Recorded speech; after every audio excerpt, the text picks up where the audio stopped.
Speech off. Hi guys, welcome back to my channel. So I'm here to do my September wrap up.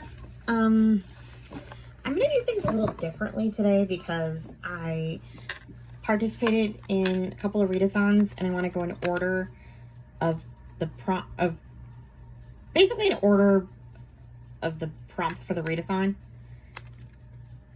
so that I can be counted as one of the ones who completed the readathon. You'll see what I mean when I start doing it. So I ended up participating in 2 readathons. I did the Back to Hogwarts readathon. That one was hosted by Cheryl from Kendallwick Library, Alma's Book Journey, Christy A. Cole, and Lucy from the Lucy Chronicles. And then I participated in Eyre of September, Beth's Bookish Reviews. Those are this one, and yeah. So, the Harry Potter readathon was, or the Back to Hogwarts readathon was, each prompt was a different class. So I'm kind of going to go from number 1 through 15, even though that's not exactly in the order that I read the books, but yeah. And a lot of these prompts doubled up for the Eyre of September readathon, so that was great.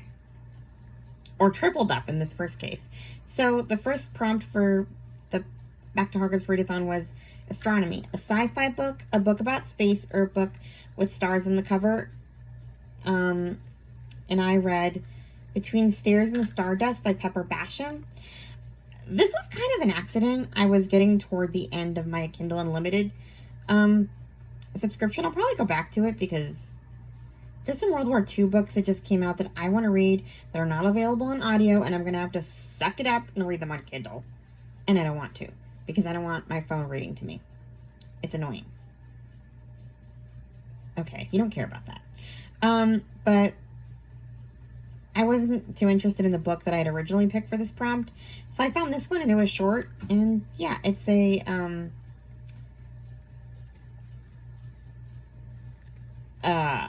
fairy tale retelling. A young illustrator forced from her home in Boston must return to her Blue Ridge Mountains to escape a scandal. Certain that her dreams are on hold, Stella Emery doesn't expect to find a Prince Charming in the form of James Craven, a young man who works in the gardens of the famed Biltmore estate. Brought together unexpectedly, the two begin a tender friendship inspired by James' little sister and the story of Cinderella. But James isn't all he seems. As their friendship grows into a romance, the truth of James's millionaire status shakes Stella's confidence. When her past follows her to Asheville, Stella thinks her chance at romance with James is over. But will a Christmas masquerade and the remnants of a charm bracelet somehow provide the magic Stella needs to clear her name and claim her own happily ever after? So this was a Cinderella retelling, and I remember Katie from Paperbacks and Ponytails read it for I forget what she read it for, but it was a quick read, and at the time I didn't know I could read Kindle books. So, yeah, I decided to try it out. And it fit a couple of prompts for the Eyre of September readathon. Prompt number 2 for that was read a book with a wicked stepmother vibe. I don't know if the stepmother was wicked, but she was a kind of a jerk. And then read a book set on a country estate, which is prompt number 6. And Biltmore Estate. That's where it was set on. So that was triple prompts for one book. And it was a short book too. Now number 2 for the Back to Hogwarts readathon is charms. Read a book that has a charming character or a cover that has charmed you. And I read... Oh yeah, it also qualified for book lover Amanda's prompt for September, which was read a book set in a small town. I read The Unselected Journals of Emma M. Lyon, Volume 4 by Beth Brower. I gave it 5 stars. I'm going through the series as they come out on audio. I actually just finished book 5 today, but that's going to count for October's readathon. Book 6 comes out, I think, next week on audio. I am waiting not so patiently. These books are hilarious. I can't really say much about them because, you know, it's a series, but I love Emma. She's hilarious. I mean, yeah. It I just love these books. They're very funny. I know that Jen from Jen's Reading Life did a whole like read along of the whole series earlier this year. I think it was like one a month or something, and she did lives for each one. I need to go and listen to those like for each book. They weren't on audio when she was doing it, which sucks because I would have loved to participate in that, but oh well, it's fine. I'll listen back. Then number 3 is Defense Against the Dark Arts. Read a book about training for war, good versus evil, or spiritual warfare. And yeah, I felt so dumb because I was looking and looking for a book about war, like that actually had war in it or spiritual warfare or something of that kind. And then I'm watching Alma's book journeys, her September TBR, and she puts a Harry Potter book for this prompt, and I'm like, you are so dumb. You're gonna read Harry Potter anyway, so why don't you do the same thing and put that as one of your prompts for one of the prompts? Like, this is the Hogwarts readathon. You'd think Harry Potter would count. So yeah. I read the first 2 Harry Potter books. It's a reread. I never finished the series last year for the readathon. Not that I'm going to finish it. I didn't finish it either this year, but I'm going to keep going. But I had stopped in the middle of Prisoner of Azkaban. I was also doing like sort of reviews, analysis of each book, kind of my thoughts on each one. And I never finished book 3, so I decided to go back. Because books 1 and 2 are like my favorites. I love just the fun stuff before the really serious war stuff happens later. So I kind of just, I don't know. I felt like I wanted to reread them. So I read the first 2 books again, Harry Potter and the Sorcerer's Stone, Harry Potter and the Chamber of Secrets, both 5 stars.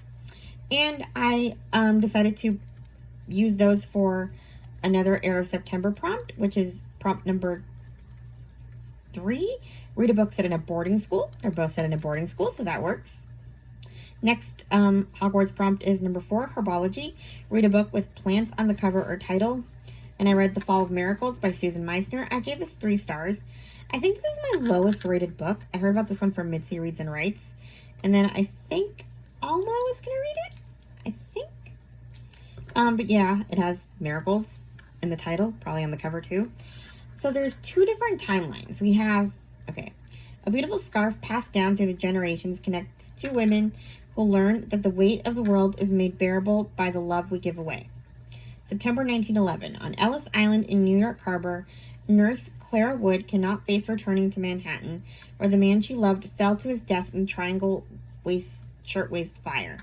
Then, while caring for a fevered immigrant whose own loss mirrors hers, she becomes intrigued by a name embroidered onto the scarf he carries and finds herself caught in a dilemma that compels her to confront the truth about the assumptions she's made. Will what she learns devastate her or free her? September 2011. On Manhattan's Upper West Side, widowed Taryn Michaels has convinced herself that she is living fully, working in a charming specialty fabric store and raising her daughter alone. Then a long-lost photograph appears in a national magazine, and she is forced to relive the terrible day her husband died in the collapse of the World Trade Center towers. The same day, a stranger reached out and saved her. Will a chance reconnection and a century-old scarf open Taryn's eyes to the larger forces at work in her life? So, I gave this 3 stars. I was more interested in Taryn's story than I was interested in the 1911 story.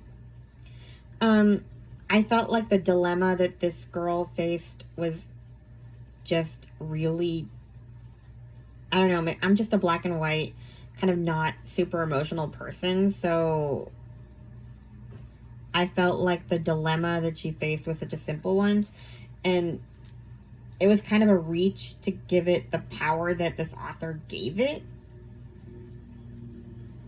and relate it to her trauma. I don't know. I know there's great trauma representation on both storylines. I just had very little, I didn't care that much about, I cared about this girl's trauma, but I didn't care about the dilemma with the guy that she was taking care of, really. Like, it was weird. I didn't really enjoy it as much, and I love Susan Meissner, but I wasn't a fan of this. And the scarf tie-in was so flimsy that it was weird. I did enjoy how Taryn's story ended. And I was really invested in the 9/11 storyline of it, which is why I read it. I mean, September 11th. But yeah, I was not a huge fan. So 3 stars. Then number 5, History of Magic, Historical Fiction. I read From the Valley We Rise by Elizabeth Musser. I gave this 5 stars. I loved this book. I heard about it from Katie from Paperbacks and Ponytails and book lover Amanda. This one was a recent release. In the heart of war-torn France, Isabel, I cannot pronounce the last name, resolve is tested after her father sacrifices his life to protect her involvement in the French resistance. Heartbroken, Isabel becomes more dedicated to hiding Jewish children in and near the village of Cistern, despite the growing danger when she discovers a traitor within the resistance ranks. Truth amid deception. As a shadow of betrayal looms, Isabel's world collides with that of U.S. Army chaplain Peter Christensen, who carries emotional scars from his first position in Kentucky and his service in North Africa. Together they face the brutal reality of war as the second D-Day, the Allied invasion of Provence, unfolds. Okay, this is a little deceiving because those two don't really collide until closer to the end of the story. So I don't even know why. I know why it's in the description, but it's like you're waiting forever for them to meet. And then Bravery Through Trial. 15-year-old Renee Amblard narrowly escapes a devastating German attack that claims the lives of his mother and their fellow Maquis fighters. With a Jewish orphan girl at his side, Renee seeks out his cousin Isabel for refuge while he contemplates revenge. That part's interesting. And then we have this whole, like, other D-Day that I didn't know about. There was a lot of good history in this book, and there was a lot of, like, saving kids, and there was, like, a lot of danger, and, like, it's, like, all the things I like in a war book. Or, like, a World War II book.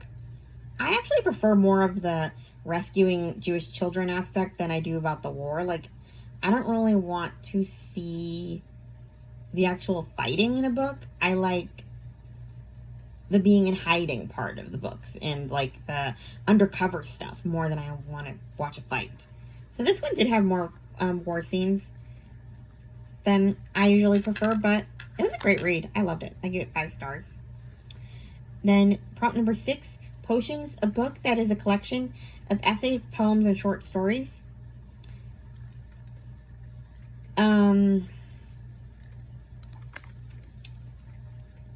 I read Praying with Jane Eyre, Reflections on Reading as a Sacred Practice by Vanessa Zoltan. I give this one 4 stars. So I read this along with Jane Eyre, which is what I read in the next prompt, which was Transfiguration. Read a book that has a transformation taking place or is in translation. And that's also prompt number 1 in the Jane Eyre readathon. I figured Jane Eyre is pretty transformational. And I reread Jane Eyre was a reread, 5 stars, you know. But, so I'm not really going to talk about that anymore. But I read this essay collection as I was reading Jane Eyre. Because, you know, it covers different chapters. It wasn't quite what I expected. I thought she was going to be analyzing the book more. She was kind of relating different parts of Jane's story to her own life and that of her family. So we actually learned a lot about Vanessa's life. She had grandparents on both sides to survive the Holocaust. It was very autobiographical in a way I did not expect. But she does have really good points. She also has a couple of essays, one on Harry Potter and one on Little Women in this book. And I think one was on The Great Gatsby, but I skipped that one because I never read the book. So, yeah. But, yeah, it wasn't quite what I expected. There was some Jane references there, and she's a very big fan of Bertha. Like, she sees Bertha as, like, the epitome of women power because, like, Bertha's all for, like, you trap me in an attic, I'm gonna burn it all down. Like, she gives Bertha a lot of agency that the author just doesn't give her. She's just a crazy lady in the attic, and you know, I guess Bertha is kind of one of those people who you can write fan fictions about, which honestly people have written books from her perspective and kind of what it was like. Like there's this, I read a Jane Eyre retelling that was called Escaping Mr. Rochester earlier in the year. And I guess Bertha and Jane end up being the couple, and they're escaping Mr. Rochester. It was interesting. Anyway, so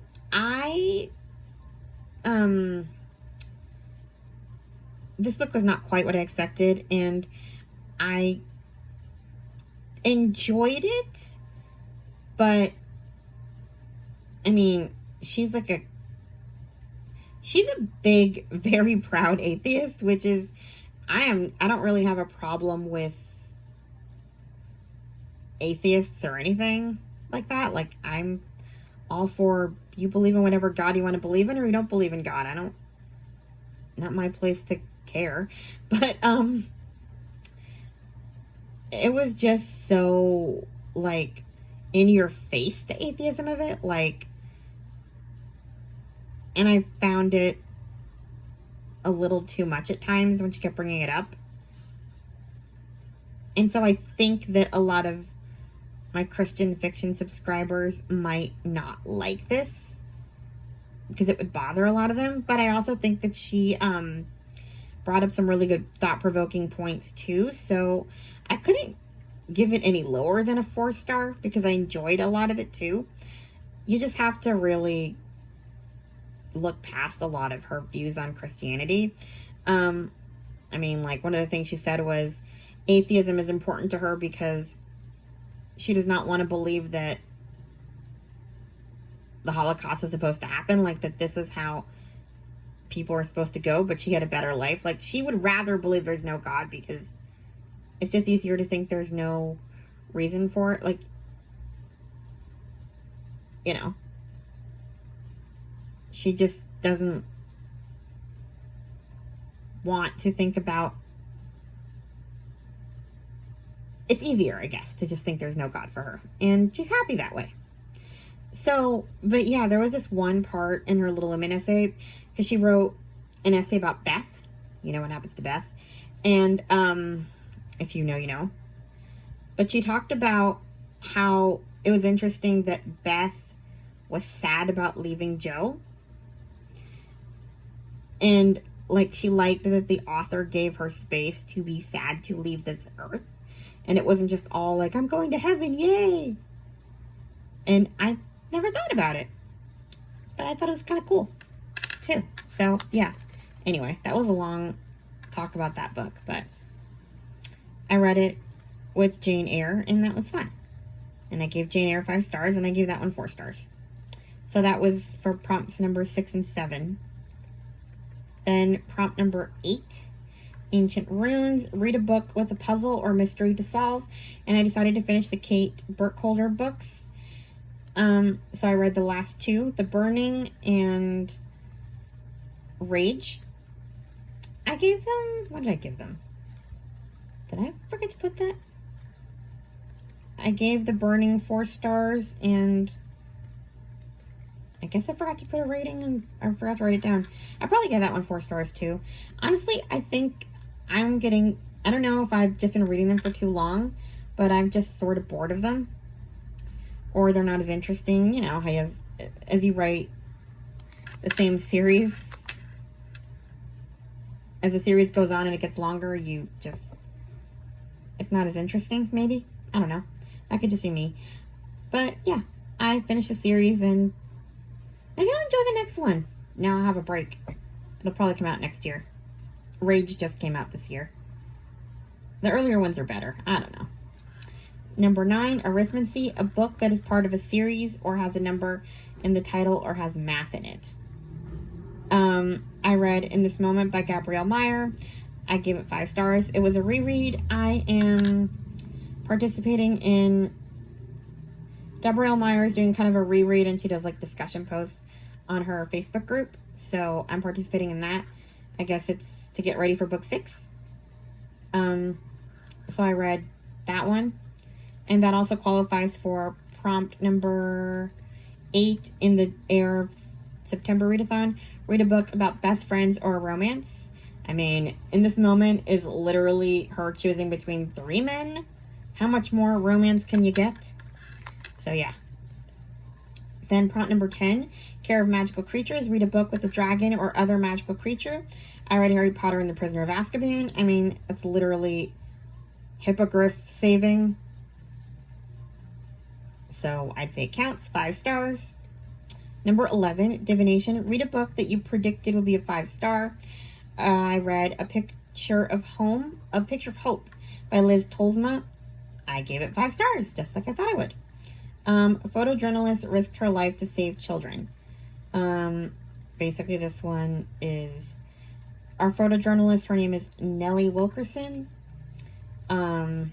She spent the bulk of the war in London, photographing pilots, but she's bored, and she stows away on a ship as a nurse to France, to get closer to the front lines, and she runs into John Paul of the French underground to take her to the front line. But on their way, they find a little girl with Down syndrome who survived a bombing, and so they have to take her to this orphanage. And basically, the orphanage, it's kind of a secret orphanage. They take care of disabled children that the Nazis want to essentially kill. So she helps, her and John Paul help the nuns save the children, and yeah, you can kind of guess that those two fall in love. But I loved, that's my kind of World War II story, where you save kids and, you know, it's all about that. So I enjoyed that, and I knew I would. So it was 5 stars. Number 12, Muggle Studies. Any book that is a nonfiction. I read Sister Wife, A Memoir of Faith, Family, and Finding Freedom by Christine Brown Woolley. I also finished reading Becoming Sister Wives, which is the book that Cody and all the wives wrote together. I was in the middle of that one last month, so I gave that one 4 stars, and I gave Christine's book 5 stars. I actually read it twice this month because I was listening to Tisha. She is a YouTuber who talks about reality TV, and she was reading the book out loud and kind of reacting to it, so I was following along with her even after I read it. And now I'm reading it again because with another podcast that's reading it really slowly, like a couple chapters a week. So I'll probably end up on another wrap-up at some point whenever they finish it, because, I mean, it's going to count even if I do read it 3 times in a year. But I did a whole in-depth review, and I'm actually going to do another video on it because that other video is so long. So this next video that I'm going to do on that book is like the top 10 things that enraged me about this book that Cody did to Christine. So look out for that one if you're interested in Sister Wives. But 5 stars. Number 13, Flying Lessons, a book that includes air travel. I read For a Lifetime by Gabrielle Meyer. Reread, 5 stars. I mean, they fly planes. Number 14, Alchemy, read a gold book. And I read The Princess Pact, The Four Kingdoms book number 3 by Melanie Cellier. I gave it 5 stars. It was a Rumpelstiltskin retelling. I enjoyed it a lot more than I thought I would. I'm not very familiar with some of those fairy tales. But yeah, I loved, this one was about Princess Marie, and I loved her in The Princess Companion. So it was interesting to get her story. And I loved Rafe, her love interest, so yeah. Then number 15, Use a Time Turner, a book that involves time travel. And I read the first 2 books in the Christmas Eve series by Elise Douglas. The first one was called The Christmas Eve Letter. I gave it 5 stars. Basically, okay, so 30-year-old Eve Charland is browsing a Pennsylvania antique store when she discovers an old brass lantern tucked away on a shelf. She picks it up and sees something behind one of the sooty glass panes. To her surprise, she finds an unopened letter stuck inside. The letter is postmarked December 24th, 1885, and it is addressed to Evelyn Charland in New York City. And that's her name. And so she reads the letter and purchases a lantern, and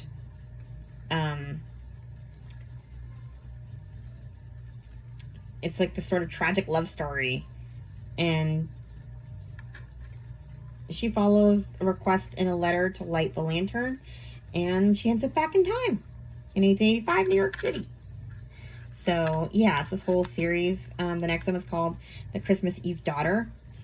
I give it 4 stars. That did not quite end how I wanted it to. And I think, I'm not sure how much more I want to keep reading. I was so excited about this series when I first got it. I should know better than to just buy a whole series. But after that second book, it just got convoluted and makes me less interested in continuing. But I bought it, so now I feel sort of obligated to finish it. I really loved the first book, but yeah, I don't know. We'll see. Maybe I'll read them later. Then I read Chronicles of Avonlea by Lucy Maud Montgomery. That one's not really part of any readathon. It was going to be my book for potions because I had already started it before I started Praying with Jane Eyre as a short story collection, but then I ended up reading both. I never read these short stories, and I liked reading about other Avonlea characters. They're just funny. Anne isn't really in them. She was in the first one, I think, and that was about it. But they're still fun.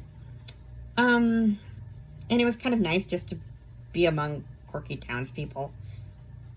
I sort of stopped reading the Anne books with Chantel after book 4. I don't know. I kind of lost interest in the last, 4 books. I'll probably get back to them. Maybe this month, maybe next month. We'll see. But I enjoyed that. So I'll probably read further Chronicles of Avonlea this month. And then the last book I read is... Oh, that's all the prompts in the Harry Potter readathon. So the only prompt I had left was in the Eyre September readathon. And that's prompt number 7. Read a book with a nanny or governess. And I read The Silent Governess by Julie Clausen. I raced through this one. I heard about it from Paperbacks and Ponytails, and then I saw, I can't remember your name, I am blanking out, Old American Spirit,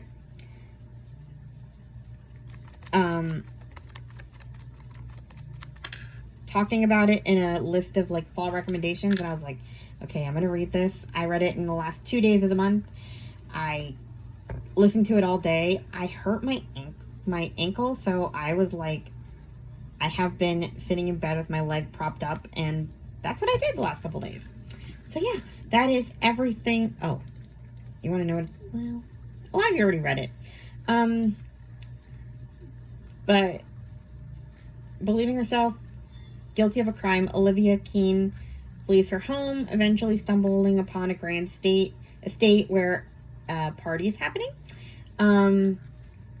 She overhears something Lord Bradley says, which if exposed would mess things up for him, and he sees her, so he pretty much traps her in his house and has her be a governess for his cousin's kids. Honestly, this one could have also had been used for Evil Stepmother, because his cousin's kids, the governess, have a stepmother who kind of got stuck with them.